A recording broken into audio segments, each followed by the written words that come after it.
Sebelumnya perkenalkan Bapak, nama saya Ensa dari Prodi Pendidikan Ekonomi, Fakultas Ekonomi Industri Universitas Indonesia.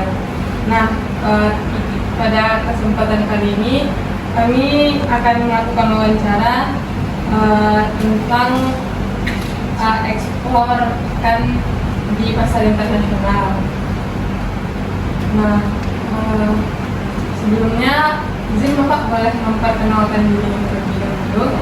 Ya, saya Firman Teguh di sini sebagai pembina mutu hasil kelautan dan perikanan. Diperbantukan di bidang pengolahan dan pemasaran hasil perikanan dan seperti itu. Belajar ke pertanyaannya. Kalau dari maksudnya itu berarti nggak bisa dari Indonesia keluar gitu ya Pak?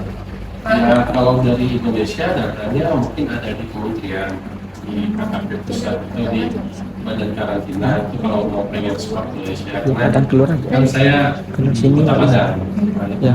saya. Yang untuk skop Kota Padang yang saya tahu selama saya hampir 4 tahun berdinas di sini sudah ada beberapa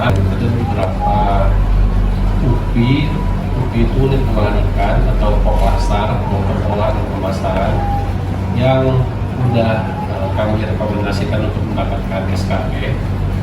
SKP itu sertifikat kelayakan produksi atau GAP kalau Company Practices di bidang ikanan. Itu merupakan salah satu kunci untuk boleh melakukan ekspor. Setahu saya ada beberapa UPI yang sudah ekspor itu ada yang CV Amanah Murasaki itu dia di Jalan Bakti Abri di KPIK Kota Padang Koto di Kota Tangga. Terus yang kedua itu ada Duta Perkasa Internasional itu sampai awal tahun ini dia berkantor di SPP Sentra Pengelolaan Perikanan di Asia Logiko Kota Tangga, cuman sepertinya sekarang udah pindah alamat ya. Maksudnya itu kan UPTD kami ada perjanjian kerjasama kayaknya udah berakhir dan ada pemain baru. Terus yang ketiga ada di dekat sini di belakang produksi ini PT Miramel Fit. Cuman yang bersangkutan itu belum bisa diproses SKP-nya karena ada perubahan akta notaris. Jadi di sistem OSS-nya nggak cocok akta notarisnya, jadi harus diubah lagi di kementerian pakai notaris kan. Tapi itu kayaknya mereka belum melanjutkan kasus itu. Terus ada lagi CPK 7. CPK 7 ini di Nanggalo,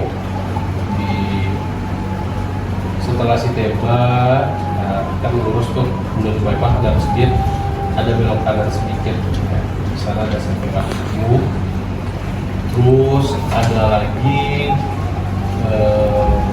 Bionika atau Poklasar Ayo Bangkit itu di Cendana Mata Air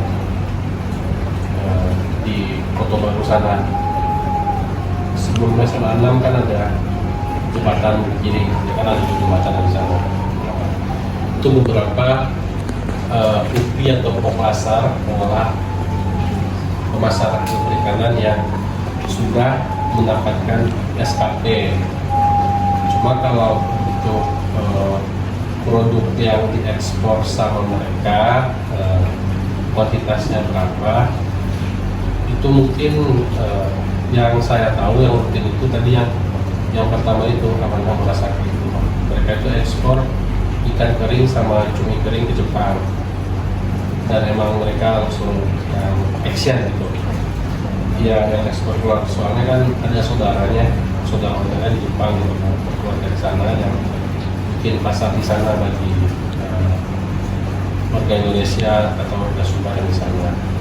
Kalau yang lain-lain tadi kayak Miramel Fit tadi, mereka juga sebenarnya ekspor, tapi karena ada persyaratan yang teknis tadi kan yang bikin hukum tadi, mereka dalam tanda kutip pakai bendera lain, pakai bendera perusahaan lain.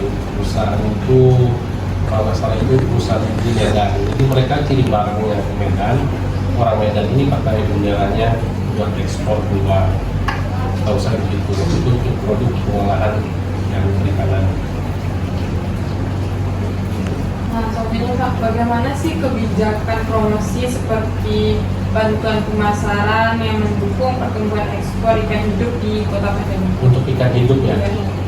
Untuk ikan hidup beberapa tahun terakhir kami di Dinas Perikanan dan Pangan sudah memberikan beberapa bantuan untuk menstimulasi mempromosikan agar bisa ekspor, seperti bantuan cool box yang bisa ada di tempatnya orang penimur, bukan tempat ikan loh. Jadi habis ditangkap ikan dimasukkan ke sana ya syukur-syukur hidup gitu kan. Terus kan itu sebenarnya itu bagian dari rantai dingin, suplai rantai dingin, manajemen suplai rantai dingin, biar mutu ikan itu tetap terjaga. Kalaupun bisa sampai hidup ke darat itu lebih bagus kan. Kan kita usahakan besar-besar promosinya ada.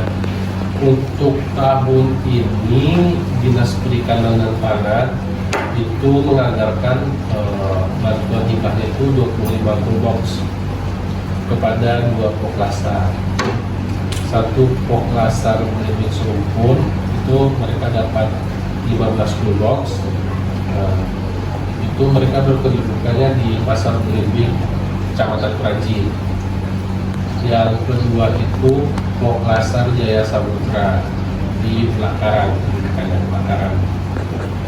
Untuk tahun ini, tahun 2023 untuk ekspor ikan hidup sepertinya belum ada bantuan, karena pada waktu itu ada kami memberikan freezer untuk pengolahan perikanan.